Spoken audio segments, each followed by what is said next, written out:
Hello friends, welcome to साउस of solutions. और आप देख रहे हैं हमारा रिएक्ट जेएस का फुल ट्यूटोरियल सीरीज। दोस्तों, जैसा कि इस सीरीज के पिछले वीडियो में हमने देखा कि लाइब्रेरी और फ्रेमवर्क में क्या डिफरेंस है। हमने टारगेट किया था कि हमें ये समझना है कि रिएक्ट और एंगुलर में क्या डिफरेंस है। उससे पहले हमें ये जानना था कि लाइब्रेरी और फ्रेमवर्क में क्या डिफरेंस है। ये सारी चीज़ें हमारा कंसेप्ट क्लियर हो चुका है। अब हमें ये चीज़ समझने में टाइम नहीं लगेगा कि रिएक्ट और एंगुलर में क्या डिफरेंस है। आज जो वीडियो लेकर आए हैं इसमें हम इसी बात पर फोकस करेंगे, बिल्कुल कंप्लीट कंपैरिजन करेंगे कि रिएक्ट और एंगुलर में क्या डिफरेंस है। जब हम किसी टेक्नोलॉजी को चूज करने जाते हैं और हमारे पास दो ऑप्शन है कि रिएक्ट और एंगुलर दोनों में से किसे चूज करें, तो उसका आंसर आपको आज इस वीडियो से मिल जाएगा। तो इस वीडियो को बिना स्किप किए लास्ट तक देखिए। एक एक मिनट आपके लिए बहुत इंपॉर्टेंट हो सकता है। और ये क्वेश्चन हर डेवलपर के माइंड में आता है जब वो रिएक्ट या एंगुलर को चूज करने की कोशिश करता है। तो ये वीडियो बहुत ही इंपॉर्टेंट है आपके लिए। और आज इस वीडियो में मैं हर सिनेरियो से, हर पर्सपेक्टिव से ये कंपेयर करके दिखाऊंगा कि रिएक्ट कहाँ पर क्या करता है और वहाँ पर एंगुलर कैसे क्या करता है। तब आप डिसाइड कर पाएंगे कि आपके लिए बेटर कौन है या फिर दोनों सही है। आपको अपने प्रोजेक्ट के लिए कौन सा चूज करेंगे, रिएक्ट या एंगुलर, ये भी आप समझ पाएंगे। तो सारा कंप्लीट कंपैरिजन देखने के बाद आप खुद डिसाइड कर पाएंगे। तो चलिए स्टार्ट करते हैं इस वीडियो ट्यूटोरियल को। कि अगर अभी तक आपने मेरे इस चैनल को सब्सक्राइब नहीं किया है तो काइंडली आप इसे सब्सक्राइब कर लें, ताकि मैं जैसे ही कोई नया वीडियो डालूं तुरंत आपको नोटिफिकेशन मिले और आप हमेशा अपडेटेड रहें। और सबसे पहले देखिए, किसी चीज के बारे में अगर कंपेयर जानना हो तो सबसे पहले उसके हिस्ट्री पर फोकस करना चाहिए। तो इसी को फॉलो करते हुए हम सबसे पहले हिस्ट्री समझेंगे कि रिएक्ट और एंगुलर का हिस्ट्री क्या है। तो सबसे पहले हम एंगुलर के बारे में देखते हैं कि एंगुलर क्या है। जावास्क्रिप्ट फ्रेमवर्क रिटेन इन टाइपस्क्रिप्ट। टाइपस्क्रिप्ट में लिखा हुआ एक फ्रेमवर्क है जावास्क्रिप्ट का एंगुलर। यहाँ पर फोकस कीजिएगा, मैं फ्रेमवर्क को हमने बोल्ड कर दिया है कि ये एक फ्रेमवर्क है। उसी तरीके से रिएक्ट में हमने उसको लाइब्रेरी को बोल्ड कर दिया है कि रिएक्ट एक लाइब्रेरी है जी। और लाइब्रेरी और फ्रेमवर्क में डिफरेंस आप ऑलरेडी बहुत अच्छे तरीके से जान चुके हैं। अगर आप इससे सीरीज का पिछला वीडियो आपने नहीं देखा है तो आप एक बार जरूर इसको विजिट कीजिए, क्योंकि वो वीडियो आपको बहुत काम दिलाएगा इस वीडियो को समझने में। ठीक है। तो यहाँ पर ये बात हो रहा है कि एंगुलर जो है जावास्क्रिप्ट का फ्रेमवर्क है जो कि टाइप स्क्रिप्ट में लिखा हुआ। और यहाँ पर जो लैंग्वेज यूज किया जाता है एंगुलर में, टाइप स्क्रिप्ट ही यूज किया जाता है। जब भी आप एंगुलर में कोडिंग करने जाएंगे, हम यहाँ पर एंगुलर 2 एंड एबव की बात कर रहे हैं। ठीक है। हालांकि एंगुलर का जो पहला वर्जन था एंगुलर जेएस, उसमें जावास्क्रिप्ट में ही कोडिंग होता था। लेकिन जैसे ही एंगुलर 2 आया वहां से टाइप स्क्रिप्ट में कोडिंग होने लगा। और ये गूगल के द्वारा डेवलप किया गया है और मेंटेन गूगल के तरह ही होता है। तो पहला इसका जो वर्जन आया था 2010 में आया था, अक्टूबर 2010 में, एंगुलर जेएस के नाम से। वो कंप्लीट एक लाइब्रेरी था। ठीक है। जैसे कि रिएक्ट एक लाइब्रेरी, उस तरीके से एंगुलर जेएस भी एक लाइब्रेरी था जिसमें जावास्क्रिप्ट हम कोडिंग करते थे। बहुत सारे ऐसे प्रॉब्लम थे जिसके चलते एंगुलर जेएस को हटाया गया और एंगुलर लाया गया, एंगुलर 2। और इसके बारे में भी आपको डिटेल्स में जानना है तो इसी चैनल पर आपको एंगुलर के बहुत सारे वीडियो मिलेंगे, प्लेलिस्ट मिलेगा एंगुलर 9 के, एंगुलर 8 के, 7 के। आप जाकर उसको फॉलो कर सकते हैं। कंप्लीट नॉलेज मिल जाएगा एंगुलर से रिलेटेड भी आपको। ठीक है। तो यहाँ पर बात कर रहे हैं कि एंगुलर जीएस जो आया था 2010 में आया था। ठीक है।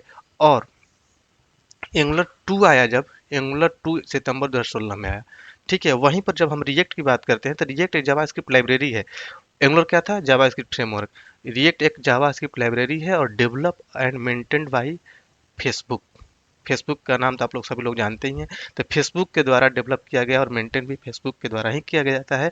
और इसका पहला जो जब डेवलप किया गया था 2013 में हुआ था, 2013 में।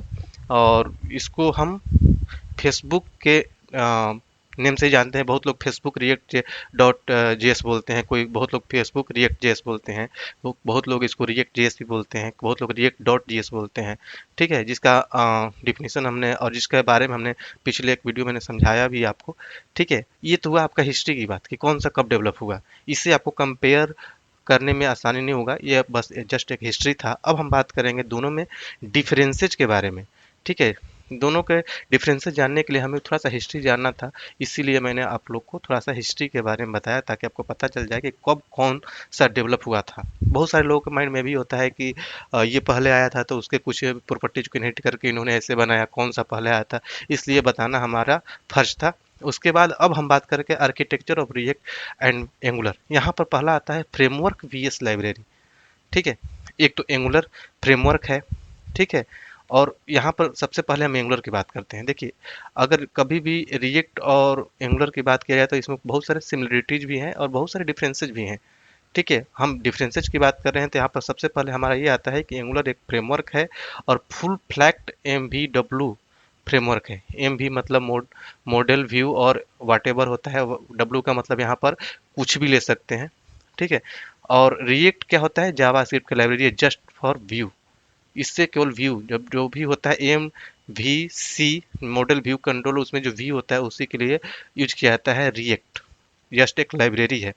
तो यहाँ पर वही बात है कि एंगुलर क्या है कि कंसीडर किया जाता है एज एक फ्रेमवर्क। यहाँ पर सब कुछ क्या होता है कि स्ट्रक्चर्ड में वे में मेंटेन किया हुआ रहता है, हर चीज़ इसका अपना होता है। उसी को यूज करके आप किसी भी एप्लीकेशन को डेवलप करते हैं। यहाँ पर आपके पास लिमिटेड फ्रीडम होगा। हर चीज़ आपको एंगुलर का जो फ्रेमवर्क है उससे जो रिलेटेड है, हर चीज़ उसी को यूज करना होगा। मतलब इसमें हर चीज़ मिलेगा आपको, बहुत सारे लाइब्रेरीज मिलेंगे, इसका अपना राउटिंग लाइब्रेरी, फॉर्म लाइब्रेरी, हर चीज़ इसके पास मिलेगा, उसी को यूज करके आपको करना होगा। ठीक है, तो इसमें और क्या क्या हम करते हैं ये भी आपको जानना होगा। हालांकि फ्रेमवर्क के बारे में थोड़ा सा आपको आइडिया होगा ही कि हमने बताया था पिछले वीडियो में कि उसमें क्या क्या बाउंडेशन होता है, क्या क्या लिमिटेशंस होते हैं, इसलिए मैं उस पर ज़्यादा फोकस ना करते हुए आगे के जो मेन कंपेरिजन है उस पर मैं फोकस कर रहा हूँ। ठीक है, तो यहाँ पर देखिए एंगुलर में क्या होता है कि templates based on extended version of HTML, यहाँ पर टेम्पलेट्स बनाए जाते हैं। जब भी आप एंगुलर में काम करने जाते हैं तो वहाँ पर हर कंपोनेंट का एक टेम्पलेट होता है जहाँ पर हम HTML का पार्ट लिखते हैं, और जहाँ पर लॉजिक की बात आती है वहाँ पर हम कंपोनेंट पर टाइपस्क्रिप्ट में कोडिंग करते हैं। मतलब कि दोनों चीज़ सेपरेट सेपरेट है। HTML हमेशा आप टेम्पलेट पर ही लिखेंगे। ठीक है, यही चीज़ रिएक्ट में कैसे होगा अभी मैं आपको बताऊंगा। उसके बाद XSS प्रोटेक्शन होता है इसमें। ठीक है, इसका मतलब होता है क्रॉस साइट स्क्रिप्टिंग होता है, उसके प्रोटेक्शन के लिए इसमें यूज किया जाता है ये। ठीक है, इसमें प्रोटेक्शन होता है एक्सेस का। ठीक है, उसके बाद इसमें डिपेंडेंसी इंजेक्शन यूज किया जाता है। डिपेंडेंसी इंजेक्शन ही बहुत, जिसे आप DI के नाम से जानते होंगे, वो बहुत इजीली यूज किया जाता है इसमें, और इसका की पार्ट है एंगुलर का। ठीक है, उसके बाद एजेक्स रिक्वेस्ट बाई HTTP के लिए एजेक्स रिक्वेस्ट करता है, इसमें एजेक्स भी यूज कर सकते हैं। मतलब कि एंगुलर के अंदर लाइब्रेरी दिया गया है इसका HTTP का, उसको आप इजीली यूज कर लेते हैं। ठीक है, उसके बाद राउटिंग भी एंगुलर ही प्रोवाइड करता है। इसके फ्रेमवर्क में इनबिल्ड है राउटिंग का लाइब्रेरी, आपको अलग से यूज नहीं करना होगा। यही रिएक्ट जब हम देखेंगे तो वहाँ पर आपको ये पता चलेगा कि रिएक्ट के अंदर आप ऐसे चीज़ों के लिए, राउटर के लिए, फॉर्म्स के लिए अलग अलग लाइब्रेरी आपको इंपोर्ट करना होगा, जो कि रिएक्ट का अपना नहीं है। अलग से आप थर्ड पार्टी उसको इंपोर्ट कर करके यूज करेंगे, क्योंकि वो एक लाइब्रेरी है। लाइब्रेरी क्या होता है, जस्ट एक प्रॉब्लम को सॉल्व करता है और फिर उसका अपना कंट्रोल हटा लेता है। तो जब लाइब्रेरी करते हैं तो आपको ज़्यादा फ्रीडम होता है। आप एक काम के लिए दूसरा लाइब्रेरी यूज किए, दूसरे काम के लिए दूसरा लाइब्रेरी यूज किए, तीसरे काम के लिए तीसरा लाइब्रेरी आपने यूज किया। लेकिन यहाँ पर फ्रेमवर्क में क्या हो रहा है कि फ्रेमवर्क आपको हर चीज़ प्रोवाइड कर रहा है, इसके पास हर चीज़ का सॉल्यूशन है, ये बहुत सारे सॉल्यूशन को सॉल्व कर सकता है। ठीक है, तो उसके बाद इसके पास राउटिंग का अपना लाइब्रेरी है, कंपोनेंट CSS इनकैप्सुलेशंस है, यूनिट टेस्टिंग होता है इसमें, एंगुलर फॉर्म्स भी, जैसे एंगुलर फॉर्म्स जो होता है लाइब्रेरी फॉर्म्स डेवलप करने के लिए इसका अपना है, इसी फ्रेमवर्क के अंदर इनबिल्ड है। वहीं पर जब हम रिएक्ट की बात करेंगे तो देखिए रिएक्ट में क्या होता है कि अ, आपको बहुत ज़्यादा फ्रीडम देता है ये। इसमें क्या होता है कि आपके पास लिमिटेड कंट्रोल नहीं होता, आप फ्रीडम होते हैं, आप किसी भी लाइब्रेरी को यूज कर सकते हैं। रिएक्ट आपको प्रोवाइड करता है केवल व्यू पार्ट के लिए। जब हम यहीं पर देख सकते हैं, it only provide the view in MVC, मतलब कि जो वी है उसी को ये प्रोवाइड करता है। ये एक जस्ट लाइब्रेरी है, इसको यूज करके आप अपने व्यू वाले पार्ट को डेवलप करते हैं। मतलब कि ये अपना कुछ फंक्शनैलिटी प्रोवाइड करता है जिसको आप यूज करते हैं। इसीलिए बहुत लोगों को रिएक्ट इजी लगता है एंगुलर से, क्योंकि एंगुलर में आपको बहुत सारी चीज़ें पढ़ना पड़ता है। वो सारी चीज़ें मैं भी आगे और भी अच्छे से डिस्कस करने वाला हूँ। और रिएक्ट में आपको फ्रीडम होता है, एक काम के लिए आपने एक दूसरा लाइब्रेरी लिया, नीचे आप काम करने जा रहे हैं दूसरा कोई, अब आपको राउटिंग यूज करना है तो राउटिंग का दूसरा थर्ड पार्टी लाइब्रेरी यूज कीजिए। नीचे फॉर्म बनाना है तो आप फॉर्म के लिए दूसरा लाइब्रेरी यूज कीजिए। वो लाइब्रेरी के अंदर उसके फंक्शन उसको इम्प्लीमेंट करके अपना काम करते रहिए। मतलब कि आप फ्रीडम है आपके पास, कोई भी लाइब्रेरी आप कोई भी थर्ड पार्टी यूज कर सकते हैं। वही आप एंगुलर की जब बात करते हैं तो एंगुलर में आपको उसी फ्रेमवर्क के अंदर जो जो लाइब्रेरी दिए हुए हैं, जैसे फॉर्म्स के लिए फॉर्म लाइब्रेरी दिया हुआ है उसी को आपको यूज करना होगा। ठीक है, तो ये सारी चीज़ें डिफरेंसेज में कंसीडर किए जाते हैं। इसमें देखिए रिएक्ट के अंदर कौन कौन सा चीज़ आप कर सकते हैं। React provide the following out of the box, जैसे क्या क्या हो सकता है। इंस्टीट्यूट ऑफ क्लासिक टेम्पलेट्स, यहाँ पर टेम्पलेट्स के प्लेस पर JSX यूज किया जाता है, जो कि इसका कहने का मतलब यह है कि XML like language built on top of JavaScript. HTML जावा को इस जावास्क्रिप्ट के अंदर यूज किया जाता है, मतलब कि हर पेज पर आपको HTML और जावास्क्रिप्ट कॉम्बिनेशन को यूज करना होगा। वहाँ पर अलग अलग सेपरेट पार्ट नहीं होगा कि आप लॉजिक पार्ट अलग लिख रहे हैं और HTML अलग डिजाइन कर रहे हैं। आप जावास्क्रिप्ट के अंदर ही HTML लिखेंगे, जिसे आप JSX के नाम से आप बोल सकते हैं। इसके कैसे यूज करते हैं, हालांकि हम सब कुछ आगे आने वाले वीडियोज में यूज कर करके भी हम देखेंगे। तो मेन आपको फोकस ये करना है कि यहाँ पर क्लासिक टेम्पलेट नहीं होते, आप उसी जावास्क्रिप्ट में ही HTML के पार्ट को यूज कर लेते हैं। दोनों चीज एक ही साथ कॉम्बिनेशन करके यूज किया जाता है। इसमें भी एस प्रोटेक्शन होता है, लेकिन यहाँ पर नो डिपेंडेंसी इंजेक्शन, यहाँ पर डिपेंडेंसी इंजेक्शन नहीं होता है। यहाँ पर एजेक्स रिक्वेस्ट के लिए भी उस तरीके से फैसिलिटी प्रोवाइडेड नहीं है। यूनिट टेस्टिंग होता है इसमें कंपोनेंट के लिए, और यहाँ पर कुछ इम्पोर्टेंट लाइब्रेरीज को ऐड करना होता है, जैसे react router for routing. Routing के लिए रिएक्ट राउटर अलग से लाइब्रेरी आपको इम्प्लीमेंट करना पड़ेगा, इंपोर्ट करके यूज करना पड़ेगा। रेडक्स और मोबेक्स जो होता है स्टेट मैनेजमेंट के लिए लाइब्रेरी, इसको यूज करना पड़ेगा। मतलब कि इसको अपने अंदर स्टेट मैनेजमेंट करने के लिए रिडक्स जैसे लाइब्रेरी को यूज करना होगा, तो रिडक्स के बारे में आपको नॉलेज होना चाहिए। ठीक है, ये सारी चीज़ें अलग होते हैं, अलग से लाइब्रेरी को इंपोर्ट करना पड़ता है। लेकिन एंगुलर में क्या हो रहा था, तब उसका अपने अंदर ही, अपने फ्रेमवर्क के अंदर ही सारी चीज़ें मिल रहा था। ठीक है, तो आगे हम मूव करते हैं कि आगे हम इसमें, अब यहाँ पर हम बात करेंगे regular DOM vs virtual DOM. देखिए होता क्या है कि डॉम, जब भी आप क्लाइंट साइड स्क्रिप्टिंग की बात करते हैं तो डॉम के बारे में आपके पास नॉलेज होना चाहिए। तो डॉम क्या होता है, ये हालांकि आप लोगों को आइडिया होगा नहीं होगा, तो थोड़ा सा मैं बट शॉर्ट में बताता हूँ कि डॉम क्या होता है। जब भी आप किसी HTML लिखते हैं, तो जब आपका HTML पेज रेंडर करके ब्राउजर पर जाता है, वहाँ पर जो इंस्पेक्ट एलिमेंट करके देखते हैं, जो नोड जनरेट होता है विंडो के अंदर, डॉक्यूमेंट के अंदर, हेड बॉडी के अंदर, टेबल्स TDT ये सारे जो नोड जनरेट होते हैं आफ्टर रेंडरिंग योर पेज, उसको डॉम बोला जाता है। ठीक है, तो यहाँ पर वर्चुअल डॉम यूज करता है रिएक्ट। वर्चुअल डॉम मतलब कि जो एग्जिस्ट नहीं करता, वो फास्ट काम करता है। ठीक है, वर्चुअल डॉम यूज करता है क्या, रिएक्ट JS। तो यहाँ पर इसका यूज क्या है, एक सपोज कीजिए कि आप किसी भी पेज पर किसी यूजर का एज को आप अपडेट करना चाह रहे हैं, केवल किसी पर्टिकुलर एज को अपडेट करना चाह रहे हैं, तो वर्चुअल डॉम क्या करेगा कि केवल डिफरेंस को सर्च करेगा कि प्रीवियस और करंट HTML में क्या डिफरेंस है। ठीक है, मान लीजिए कि आपके पास HTML है, उसमें से कहीं पर यूजर का एज है, तो उसको केवल अपडेट करना चाहते हैं, तो वर्चुअल डॉम में क्या होगा, उसको कंपेयर करेगा पुराने वाले HTML से नए वाले HTML में, और देखिएगा कहाँ पर डिफरेंसेज है, केवल उस डिफरेंस वाले पार्ट को जाकर अपडेट कर देगा। ठीक है, तो इससे क्या होगा कि आपका जो एप्लीकेशन होगा फास्ट होगा। लेकिन वहीं पर जब एंगुलर की बात करते हैं, तो वो रेगुलर डॉम को यूज करता है। रेगुलर डॉम मतलब कि जो आपका ट्रेडिशनल डॉम जो बनता है, उसको लेगा और वो इंटायर ट्री स्ट्रक्चर को अपडेट करेगा।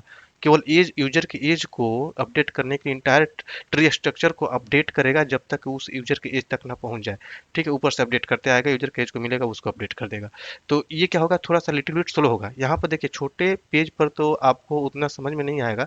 जब आपको हंड्रेड्स ऑफ डेटा, बहुत सारे डेटा को एक साथ अपडेट करना हो या एक साथ बाइंड करना हो, तो उस समय आपको इस चीज़ का डिफरेंस पता चलेगा कि जो वर्चुअल डॉम है वो फास्ट काम करेगा। ठीक है, और जो रेगुलर डॉम है वो स्लो काम करेगा। तो यहाँ पर रिएक्ट फास्ट काम कर जाएगा एंगुलर से। ठीक है, उसके बाद आपको एक चीज़ और समझना होगा कि टेम्पलेट JSX और HTML। अब यहाँ पर ध्यान देना होगा कि एक तो हो गया JSX और एक HTML हो गया। तो रिएक्ट जो है UI को यूज करने के लिए इनलाइन जावास्क्रिप्ट लॉजिक को लिखता है।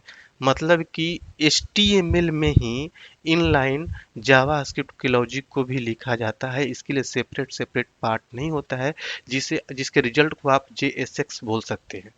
ठीक है, मतलब कि जिस तरीके से एंगुलर में अलग से दिया जाता है टेम्पलेट HTML के पार्ट को लिखने के लिए, लेकिन यहाँ पर रिएक्ट में क्या होता है कि HTML और जावास्क्रिप्ट के लॉजिक को एक साथ कंबाइन करके UI के टेम्पलेट को डेवलप किया जाता है। ठीक है, जिसे आप उसके रिजल्ट को JSX बोल सकते हैं। तो कहने का मतलब क्या है कि जो आप रिएक्ट में कंपोनेंट बनाते हैं, उसमें मार्कअप और लॉजिक एक साथ सेम फाइल में रखते हैं। तो मतलब कि आपको अलग से ज़्यादा चीज़ें यूज करने की जरूरत नहीं होती, सब कुछ एक साथ आपको दे देता है। ये फीचर एडवांटेज होता है JSX का, मतलब कि एक ही पेज पर हर चीज़ आप यूज कर लेंगे। ठीक है, वहाँ पर एंगुलर की बात जब बात किया जाएगा तो वहाँ पर एंगुलर को अलग से टेम्पलेट देता है एंगुलर। वहाँ पर आपको HTML पार्ट लिखना होगा। उसमें आप बेटर वर्क करने के लिए डायरेक्टिव्स यूज करते हैं, जैसे एनजी, NG4, NG स्विच, ये सारे चीज़, NG क्लास, NG स्टाइल, बहुत सारे डायरेक्टिव यूज किए जाते हैं जो कि आपके टेम्पलेट को डायनेमिक कर देते हैं। मतलब कि कोई भी डेटा डायनेमिक लाकर बाइंड कर देता है। तो इस तरीके से एंगुलर में टेम्पलेट पर ये सारी चीज़ यूज किए जाते हैं। लेकिन रिएक्ट में क्या हो रहा है कि दोनों चीज़ आप एक ही साथ रख रहे हैं। आपको अलग से लाकर कुछ बाइंड करने की जरूरत नहीं है। एंगुलर में क्या है कि आपको डायरेक्टिव के थ्रू आप उस टेम्पलेट को डायनेमिक तो करेंगे, लेकिन उसका जो डेटा आएगा आपके कंपोनेंट से जाएगा, TS फाइल से जाएगा, टाइप एसिड के फाइल से। तो यहाँ पर ये हो जाता है कि रिएक्ट को समझने के लिए आपके पास केवल जावास्क्रिप्ट का नॉलेज होना चाहिए। उससे वो आपको एडवांटेज देगा, ज़्यादा चीज़ की ज़रूरत नहीं पड़ेगी आपको। लेकिन वहीं पर आपको एंगुलर में काम करने के लिए आपको बहुत सारी चीज़ें, जैसे कि directive pipes, data binding, difference injection services, बहुत सारी चीज़ें जो होती हैं उसको आपको लर्न करना होगा, तब आप अच्छे से एंगुलर में काम कर पाएंगे। तो यहाँ पर भी लोगों का चॉइस हो जाता है कि रिएक्ट जो है ईजी है और इजीली हम काम कर लेते हैं, बहुत कम इसमें लर्न करना होता है। लेकिन इसमें भी यहाँ पर कहने मात्र कहा है कि कम लर्न करना पड़ता है, लेकिन इसमें आप अच्छे तरीके से काम करने के लिए बहुत सारी चीज़ आपको पढ़ना होगा। बस ये क्राइटेरिया अलग कर दिया कि आप इसमें जावास्क्रिप्ट नॉलेज आप अच्छे से पढ़ लेंगे, लेकिन वहीं पर जब आप राउटिंग के लिए आप काम करने जा रहे हैं तो राउटिंग लाइब्रेरी के बारे में आपको अच्छे से नॉलेज होना चाहिए, क्योंकि वो थर्ड पार्टी अलग से हो गया। वहीं पर आप स्टेट मैनेजमेंट करने जा रहे हैं तो आपको रेडक्स के बारे में नॉलेज होना चाहिए। बहुत ऐसे सारी चीज़ें हैं जो एक प्रोजेक्ट में काम करने के लिए मिलता है, तो वहाँ पर रिएक्ट के अंदर भी बहुत सारी चीज़ें पढ़ने को आपको पड़ेंगे। लेकिन एंगुलर में क्या होता है कि इसके अंदर जो फ्रेमवर्क दिया हुआ है, फ्रेमवर्क के अंदर जो इनबिल्ट फंक्शनैलिटी कॉन्फ़िगरेशन है, उसके बारे में ज़्यादा आपको ज़्यादा से ज़्यादा लर्न करना होगा। यहाँ पर है कि रिएक्ट में कि आप चलिए हमारे पास ये राउटिंग वाला चीज़ समझ में नहीं आ रहा, तो दूसरा एक लाइब्रेरी आ रहा, हमने ले लिया। ठीक है, ये हमने स्टेट मैनेजमेंट के लिए हमारा समझ में नहीं आ रहा है, तो चलो दूसरा थर्ड पार्टी लाइब्रेरी हमने इम्प्लीमेंट करके अपने पेज को डेवलप कर लिया। ठीक है, आप वहाँ पर फ्री हैं, कोई भी लाइब्रेरी ले सकते हैं। आपको जो चीज़, जो लाइब्रेरी के बारे में ज़्यादा समझ है उसको आप यूज कर सकते हैं। लेकिन एंगुलर में क्या है, आपके पास बाउंडेशन है कि आप यूज करेंगे तो एंगुलर वाला ही फॉर्म यूज करेंगे, एंगुलर वाला ही राउटिंग यूज करेंगे। तो आपको इसके बारे में पढ़ना होगा। ठीक है, तो यहाँ पर इस बात पर मैं फोकस करने की कोशिश कर रहा हूँ। अब हम बात करेंगे कंपोनेंट्स से रिलेटेड। ठीक है, देखिए दोनों रिएक्ट और एंगुलर दोनों कंपोनेंट बेस्ड होते हैं। दोनों में कंपोनेंट बनाए जाते हैं। कंपोनेंट क्या होता है कि जो इनपुट रिसीव करता है और कुछ इंटरनल लॉजिक करके आपको रेंडर्ड यूआई टेम्पलेट दे देता है। जैसे कि आप साइन इन फॉर्म बनाते हैं, लॉगिन फॉर्म बनाते हैं, रजिस्ट्रेशन का फॉर्म, टेबल, कुछ भी इस तरह का कंपोनेंट आप बना सकते हैं। ठीक है, ये कंपोनेंट क्या होता है कि ईजी टू यूज होता है, आपको कहीं भी रीयूज भी कर सकते हैं। एक आपने कंपोनेंट बना लिया किसी भी चीज़ के लिए, किसी टेबल्स के लिए, किसी फॉर्म्स के लिए, तो आप उस कंपोनेंट को दूसरे प्रोजेक्ट में या फिर उसी कंपोनेंट के सेम प्रोजेक्ट में अलग अलग जगह पर यूज कर सकते हैं। ये रीयूज करने के लिए होता है, ये दोनों प्रोवाइड करते हैं। ठीक है, इसमें क्या होता है कि आप कुछ इस तरीके कोड लिखते हैं जो कॉमन कोड होते हैं, उससे रिलेटेड आपने एक बना दिया। जैसे कि मैंने इसी सीरीज में पहले बताया था कि जैसे कि होम पेज डिजाइन करना हो तो अलग अलग कंपोनेंट बनाकर, हेडर के लिए अलग कंपोनेंट आपने बना दिया, फुटर के लिए अलग कंपोनेंट बना दिया, बॉडी के लिए अलग कंपोनेंट, लेफ्ट में पॉपअप आ रहा है उसके लिए अलग कंपोनेंट, राइट में मेनू आ रहा है अलग कंपोनेंट, सबको मिलाकर आप एक होम पेज डिजाइन कर सकते हैं। और ये कंपोनेंट जो आपने बनाया अलग अलग, मेनू के लिए, बॉडी के लिए, फुटर के लिए, ये आपका रियूजेबल कंपोनेंट हो गया। इस कंपोनेंट को अलग पेज पर भी यूज कर सकते हैं, या फिर आप उस कोड को उठाकर दूसरे प्रोजेक्ट में भी यूज कर सकते हैं। रीयूज करने के लिए इसको यूज किया जाता है, बनाया जाता है। तो ये बहुत ही हमें कोड करने से, बहुत सारे कोड करने से बचा देता है, रोक लेता है। मतलब कि एक ही कोड का आप रीयूज कर सकते हैं। ठीक है, अगला बात आता है कि स्टेट मैनेजमेंट का। देखिए स्टेट मैनेजमेंट हर एप्लीकेशन में होता है स्टेट को मैनेज करने के लिए। ठीक है, अब जहाँ तक आपको बात किया जाए एंगुलर का, तो एंगुलर क्या करता है कि कुछ भी डेटा में चेंज आता है तो इंटायर यूआई को, कंपोनेंट का जो इंटायर यूआई होता है उसको री रेंडर कर देता है। तो वहाँ पर स्टेट को मैनेज करने में आसानी हो जाता है। ठीक है, क्योंकि वहाँ पर हमेशा अप टू डेट डेटा मिलता है। जैसे ही रेंडर कर जाए, कुछ भी चेंज हुआ है उसको री रेंडर कर देगा, तो अपडेटेड डेटा आपको मिल जाएगा। तो वहाँ पर स्टेट को मैनेज करने में ज़्यादा प्रॉब्लम नहीं होता, मैनेज हो जाता है। लेकिन वहीं पर जब रिएक्ट की बात करते हैं तो रिएक्ट क्या करता है, वर्चुअल डॉम पर काम करेगा आपका। ठीक है, उस जो आपका चेंजेज है उसी को रिफ्लेक्ट करा देता है।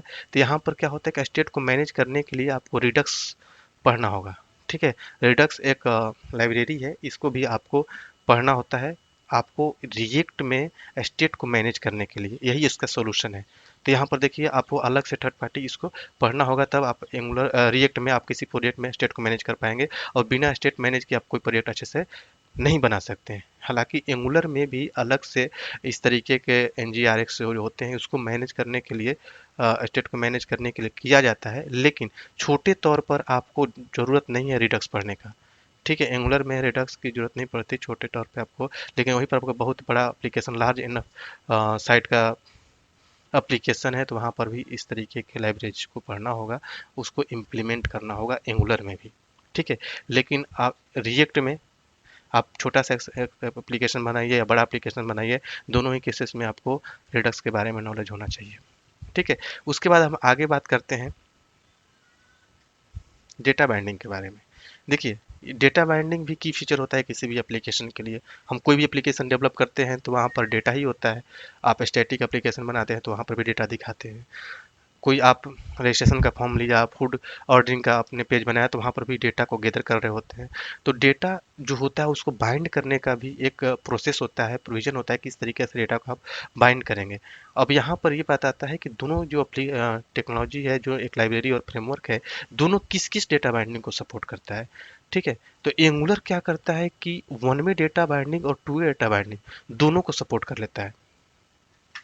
वन वे डेटा बाइंडिंग मतलब कि एक तरफ से डेटा गया, दूसरा तरफ बाइंड हो गया। टू डेटा बाइंडिंग मतलब कि आपने व्यू में कुछ चेंज किया तो आपका कंपोनेंट में उसका रिफ्लेक्शन आ जाएगा, सिंक हो जाएगा। कंपोनेंट पर आपने चेंज किया तो व्यू में आपका उसका डेटा सिंक हो जाएगा। टू डेटा बाइंडिंग एक एंगुलर का मोस्ट इम्पॉर्टेंट ब्यूटी है। ठीक है, जो कि रिएक्ट आपको नहीं दे पाता। रिएक्ट में केवल आप वन वे डेटा बाइंडिंग ही यूज करते हैं। ठीक है, तो यहाँ पर एक एक्स्ट्रा एडवांटेज आ जाता है एंगुलर के अंदर, जो two way data binding provide करता है। टू वे डेटा बाइंडिंग में यूज करने के लिए आपको एंगुलर का जो प्रोवाइडेड जो लाइब्रेरी है, फॉर्म मॉड्यूल, उसको यूज करना होगा। तब उसके अंदर जो एनजी मॉडल हम यूज करते हैं टू वे डेटा बाइंडिंग करने के लिए, तब आप यूज कर पाएंगे। ठीक है, लेकिन रिएक्ट में क्या होगा, only has one way data binding, यहाँ पर टू वे डेटा बाइंडिंग होता ही नहीं है। ठीक है, उसके बाद अब आपको आगे देखना है कि यहाँ पर टाइप स्क्रिप्ट और जावा स्क्रिप्ट के फ्लो के बारे में। ठीक है, सबको पता है कि जो रिएक्ट है जावास्क्रिप्ट को यूज करता है, और एंगुलर क्या यूज करता है, टाइपस्क्रिप्ट को यूज करता है। जावास्क्रिप्ट जो होता है डायनेमिकली टाइप लैंग्वेज है, which means you don't have to define the variables type. आपको किसी भी वेरिएबल के डेटा टाइप को डिफाइन करने की ज़रूरत नहीं है। डायनेमिक टाइप लैंग्वेज है, रन टाइम पर डिसाइड कर लेता है कि इस वेरिएबल में कौन सा डेटा है, तो इस वेरिएबल का डेटा टाइप क्या हो गया। तो इस रीजन से भी बहुत सारे डेवलपर इसको प्रेफर करते हैं कि उनको किसी भी वेरिएबल का डेटा टाइप डिफाइन करने की ज़रूरत नहीं पड़ती। लेकिन यहाँ पर डिसएडवांटेज भी है। मान लीजिए कि आपने डिसाइड नहीं किया कि भैर ए लिया हमने और ए में हम किस तरह का डेटा डालेंगे। ठीक है, आपने ऊपर इंटीजर लेकर चला। ठीक है, आप चाहते हैं किसी को हमने किसी फंक्शन में पास करके उसको प्लस करके उसका आउटपुट देना है। ठीक है, आप सपोज कीजिए आप भूल गए उसी एक वेरिएबल में आपने स्ट्रिंग डाल दिया। ठीक है, तो वो तो ले लेगा, वहाँ पर तो डायनेमिक टाइप है, वहाँ पर आपने डिसाइड नहीं किया। और उसी वेरिएबल को जब आप नीचे एडिशन वाले मेथड में यूज कर रहे हैं तो वहाँ पर तो अब स्ट्रिंग मिल गया उसको, तो जो एक्चुअल आउटपुट आना था वो तो आपका रॉन्ग हो गया, क्योंकि ये तो डायनेमिकली टाइप लैंग्वेज है, आपको कंपाइल टाइम पर बताया ही नहीं।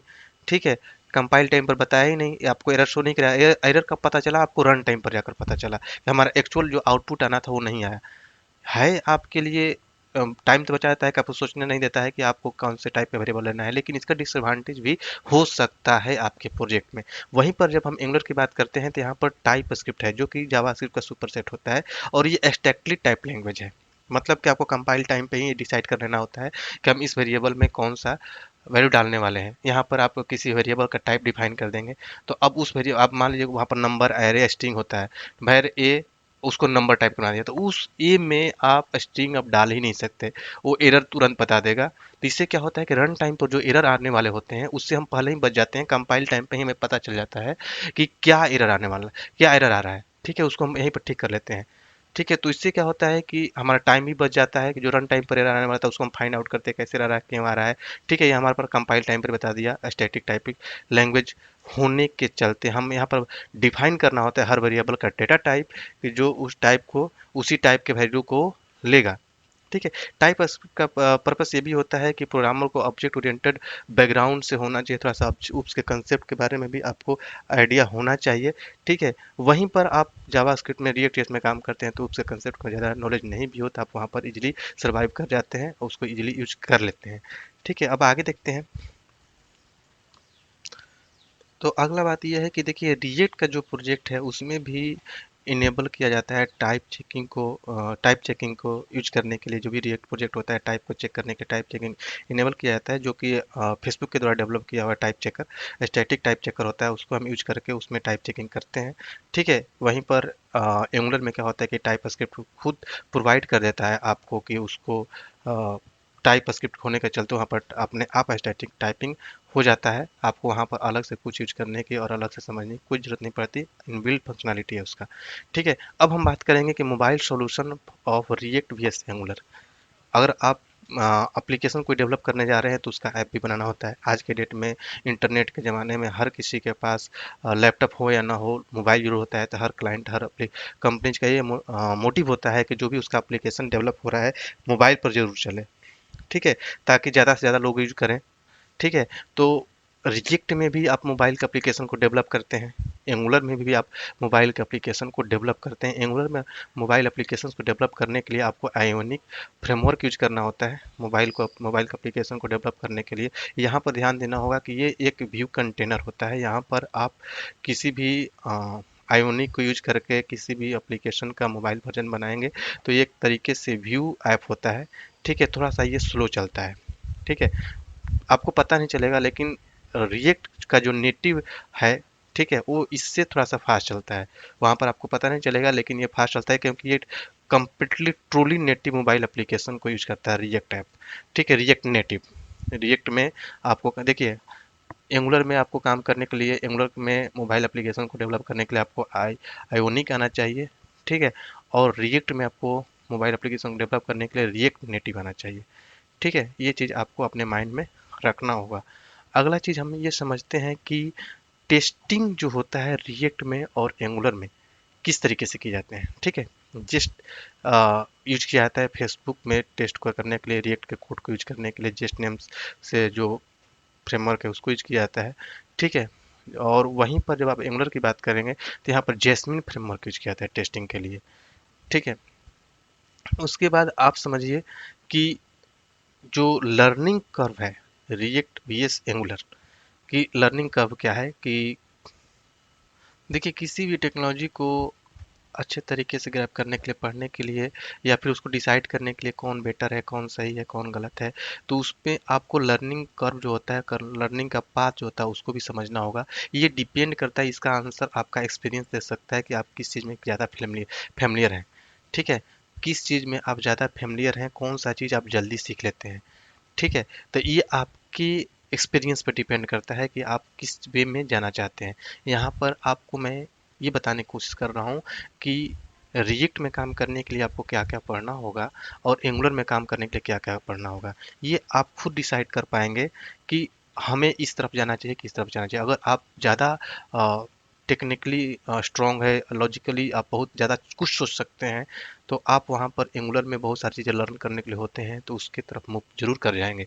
ठीक है। क्योंकि रिएक्ट में आपको ज़्यादा कुछ लर्न करने की जरूरत नहीं होती। यहाँ पर बहुत ही कम लर्न करके आप काम स्टार्ट कर सकते हैं कि हाँ यहाँ पर JSX होता है, इसके बारे में आपको नॉलेज होना चाहिए, किस तरीके से हम दोनों चीज़ को एक साथ मैनेज करें, कंपोनेंट और इंटरनल स्टेट को कैसे मैनेज किया जाए, कैसे को हम इसके कन्फिग्रेशन को यूज करें, ये चीज़ें आप समझ गए तो इसके लाइब्रेरी को अपने पेजेज पर यूज करके इस इजीली हैंडल कर सकते हैं। वहीं पर जब बात आती है कि एक्सटर्नल कुछ एक्स्ट्रा चीज़ें करने के लिए, जैसे राउटिंग बनाना है, राउटिंग यूज करना है पेज को नेविगेट करने के लिए, कंपोनेंट्स को नेविगेट करने के लिए, तो वहाँ पर राउटिंग लाइब्रेरी के बारे में अब आपको नॉलेज होना चाहिए, उसके बारे में पढ़ना होगा।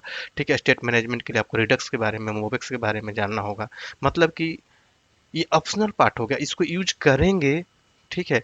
तब आपको पढ़ना होगा, समझना होगा। नॉर्मल पेजेज बनाने होंगे तो आप नॉर्मली JSX के बारे में आपको पता है तो आपको उसको यूज करके बना लेंगे। ठीक है। आपको स्टेट मैनेज करना है तो आपको रेडक्स के बारे में पता करना चाहिए। राउटिंग के यूज करना है तो राउटिंग लाइब्रेरी के बारे में पता होना चाहिए। ये सारी चीज़ें आप ये दर्शाता है कि कम लर्निंग से भी आप रिएक्ट में काम कर सकते हैं। इसलिए बहुत सारे लोगों को ये लगता है कि रिएक्ट बहुत ही ईजी है। ठीक है, हम इजीली उसमें काम कर लेते हैं। लेकिन वहीं पर बहुत लोग का ये चॉइस हो जाता है कि हमें और भी कुछ इंटरनल चीज़ें देखना है, समझना है कि कैसे काम होता है, कि और थोड़ा टेक्निकली उसमें इंटरनल चीज़ें समझना है, तो वहाँ पर लोग ज़रूर प्रेफर कर जाते हैं एंगुलर की तरफ। और एंगुलर में क्या होता है कि बहुत सारे टॉपिक आपको लर्न करना पड़ जाता है, क्योंकि आप किसी एक फ्रेमवर्क के अंदर काम करने जा रहे हैं। उसके सारे गाइडलाइंस को आपको समझना होगा, उसके अंदर जो डायरेक्टिव्स है, मॉड्यूल्स है, decorators, component, service, dependency injection, pipes, templates, ये सारी चीज़ें आपको आना चाहिए। इसके बारे में आपको आइडिया होना चाहिए कि इसको कैसे यूज करना होता है एंगुलर में। जब ये चीज़ आपको पता होगा तभी आप एंगुलर में काम कर पाएंगे। यहाँ पर आपको बाउंडेशन है, आपको आना चाहिए। ये इसके एडवांस टॉपिक्स भी होते हैं, जैसे चेंज डिटेक्शन हो गया, ईओटी कंपाइलेशन हो गया, आरएक्सजेएक्स लाइब्रेरी हो गया। आरएक्सजेएक्स लाइब्रेरी आपके परफॉर्मेंस को इंक्रीज करता है, जिसमें हम सब्सक्रिप्शन यूज करते हैं, सब्सक्राइब, ऑब्जर्वेबल, ये सारे यूज करते हैं। ये सारे एडवांस चीज़ें होते हैं जो एंगुलर में यूज किए जाते हैं। मतलब कि यहाँ पर ज़्यादा आपको पढ़ना होगा एंगुलर में। जब आप काम करने की बात करते हैं तो इसके, क्योंकि इसके फ्रेमवर्क को समझना, इसके फ्रेमवर्क में जो डायरेक्टिव यूज करना, उसके सिंटेक्स को समझना, मॉड्यूल्स यूज करते हैं, डेकोरेटर को समझना, सर्विस कैसे हम डिपेंडेंसी इंजेक्शन थ्रू यूज करेंगे, पाइप का सिंटेक्स क्या होगा, टेम्पलेट में हम क्या चीज़ कैसे लिखेंगे, एक फ्रेमवर्क के अंदर जो भी चीज़ें हैं उसके बारे में आपको ज़्यादा से ज़्यादा लर्न करना होगा, समझना होगा। उसके बाद एंगुलर में आप अच्छे से काम कर पाएंगे। ठीक है, तो इतना चीज़ समझने से हमें एक तो चीज़ समझ में आ रहा है कि अगर आप किसी चीज़ में एंट्री करना चाहते हैं, दोनों में किसी को एक प्रेफर करना चाहते हैं, फर्स्ट टाइम कोई सीखना चाह रहे हैं, तो आपको बहुत ईजी लगेगा कि बहुत ही कम लर्न करना है, बहुत ही लोअर बैरियर है एंट्री के लिए रिएक्ट में।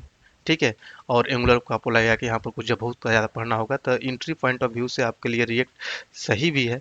लेकिन मैं आपको ये नहीं बोलूँगा कि आप रिएक्ट समझिए या फिर एंगुलर समझिए, क्योंकि दोनों अपने आप में इम्पोर्टेंस रखते हैं। ठीक है, आपको दोनों ट्राई करना चाहिए, पर्सनली लेवल पर प्रेफर करना चाहिए कि कौन सा चीज़ हमारे लिए सही है, किस तरीके की कौन से में हमारा ज़्यादा जुनून आ रहा है, मोटिवेशन आ रहा है, कि कौन सा हम काम अच्छे तरीके से कर सकते हैं। ठीक है, और उसके बाद आप डिसाइड कर पाएंगे कौन से प्रोजेक्ट में हमें कौन सा चीज़ यूज करना चाहिए।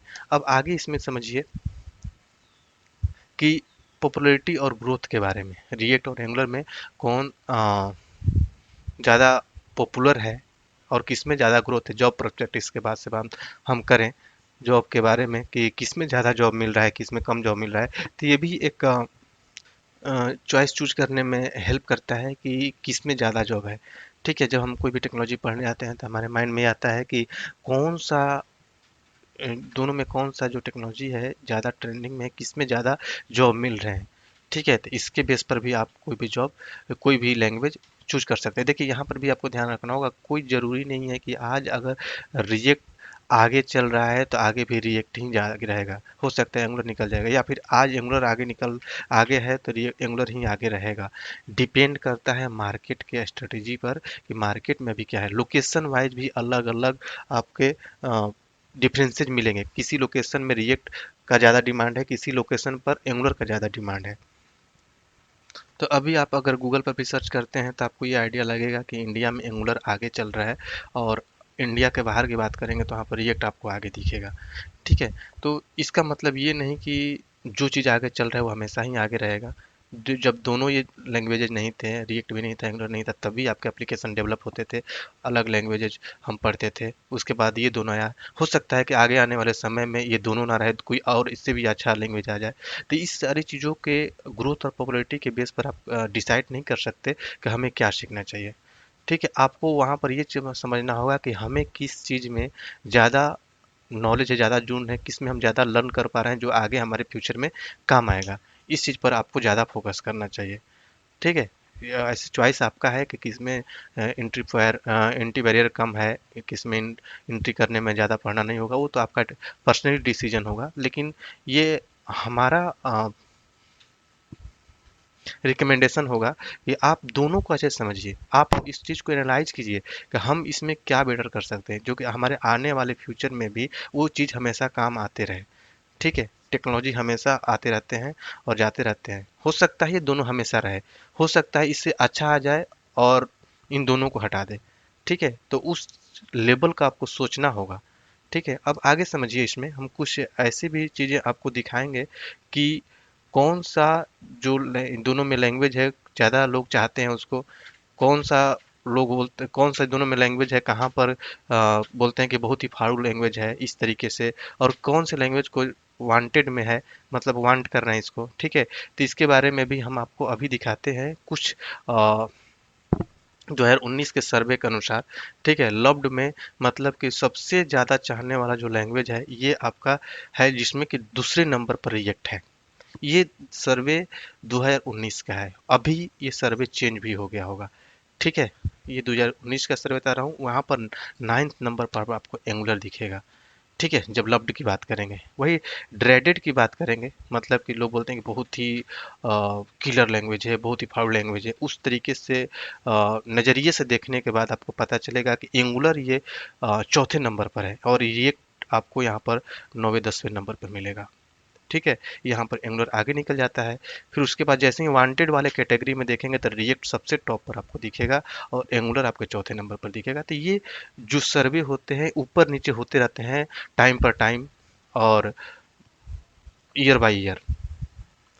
तो अब हम कुछ चीज़ें देखते हैं कि कौन सी कंपनी किसको यूज करता है। देखिए, बहुत सारी कंपनियां अलग अलग, जैसे रिएक्ट के लिए फेसबुक, उबर, नेटफ्लिक्स, इंस्टाग्राम, व्हाट्सएप, ड्रॉपबैक्स, एयरबीएम, बहुत सारे कंपनीज जो हैं रिएक्ट को अच्छे से यूज कर रहे हैं और इजली यूज कर रहे हैं इसमें।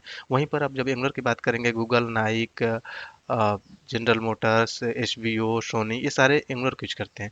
तो ये देखिए, ये हम टॉप कंपनीज के बारे में हमने बताया जो जो कि इसको बहुत ही मोस्टली यूज कर रहे हैं। लेकिन आप आज के डेट में देखेंगे तो बहुत सारी कंपनियां बहुत सारे प्रोजेक्ट में दोनों यूज कर रहे हैं, किसी में एंगुलर किसी में रिएक्ट लोग यूज कर रहे हैं, ठीक है। तो यहाँ पर आपको खुद से डिसाइड करना होगा, खुद से मोटिवेशन लेना होगा कि हम किस किस लैंग्वेज की तरफ जाएं, कौन सा लैंग्वेज हमारे लिए सही है, ठीक है। हम यहाँ पर ये भी डिसाइड नहीं कर सकते, हम आपको नहीं बता सकते कि आपके माइंड में क्या चल रहा है, ठीक है। आपको खुद डिसाइड करना होगा। मैं तो ये प्रेफर करूंगा तो दोनों पढ़िए, हो सकता है कहीं पर रिएक्ट काम आ जाए, कहीं पर आपको एंगुलर काम आ जाए, किसी कंपनी में आप गए रिएक्ट पर सेलेक्ट होकर वहीं पर आपको हो सकता है अगला प्रोजेक्ट एंगुलर में मिल जाए, हो सकता है किसी कंपनी में आप एंगुलर पर सेलेक्ट होकर गए और वहाँ पर आपको रिएक्ट में काम मिले, तो आपके पास दोनों नॉलेज है तो दोनों में आप सर्वाइव कर जाएंगे, आपको दिक्कत नहीं आएगी। तो आपको दोनों को एज ए चॉइस अच्छे से पढ़ना चाहिए, दोनों को समझना चाहिए, दोनों ही बहुत ही अपने आप में अच्छा लैंग्वेज है, इंपॉर्टेंस रखते हैं, और आज के डेट में दोनों ही ट्रेंडिंग में है।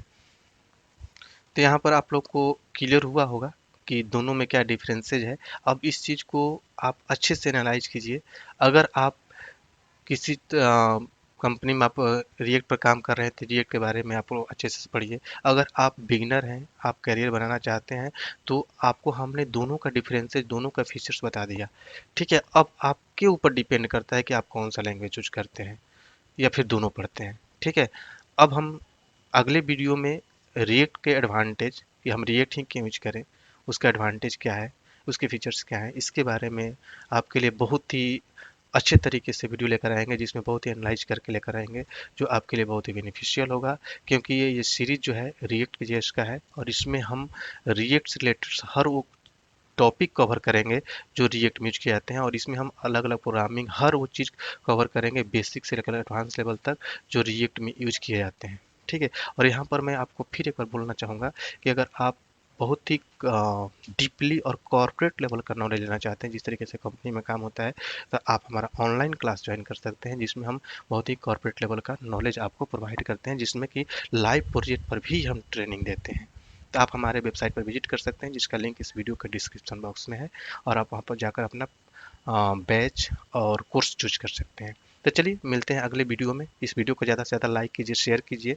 एक एक लाइक हमारा और ज़्यादा मनोबल बढ़ाता है, और हम अच्छे से मेहनत करके और भी अच्छे अच्छे वीडियो लेकर आते हैं आपके लिए। तो इस वीडियो को ज़्यादा से ज़्यादा शेयर कीजिए दोस्तों के साथ, ताकि सबको देखने को मिले और हमेशा लोग अपडेटेड रहें। आप अभी तक चैनल को सब्सक्राइब नहीं किए हैं तो सब्सक्राइब कर लीजिए, और बेल के नोटिफिकेशन को जरूर क्लिक कीजिएगा, क्योंकि उसी नोटिफिकेशन की इनेबल करने से ही जैसे ही मैं कोई वीडियो नया डालूंगा आपको तुरंत नोटिफिकेशन मिलेगा, और हमेशा आप अपडेटेड रहेंगे।